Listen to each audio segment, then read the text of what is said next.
সমাজে এই যে ইফটিজিং হয়, আপনার বোনের বয়সী একটা মেয়েকে কিছু বখাটে টিটকারি করে, এই বলে সেই বলে, নোংরা কথা বলে, রাস্তায় দেখেও আপনি পাশ দিয়ে না দেখার মতো চলে যান কেন? আপনি দাঁড়ান না কেন? আপনি দাঁড়ালেই তো থেমে যাবে, কারণ সত্যের যে শক্তি তার সামনে মিথ্যা মুখ থুবড়ে পড়ে।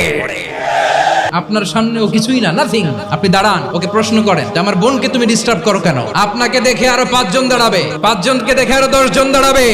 আমাদের নীরবতা আর আমাদের নিশ্চুপ থাকাই জালিমদেরকে আরো শক্তিশালী জালিম বানিয়েছে। টেন্ডারবাজি, চাঁদাবাজি, দুর্নীতি, অপরাধ, দখলদারিত্ব, মজুদদারি, এগুলো সবকিছু একসাথে প্রতিরোধ করতে হবে, ঠিক কিনা বলেন?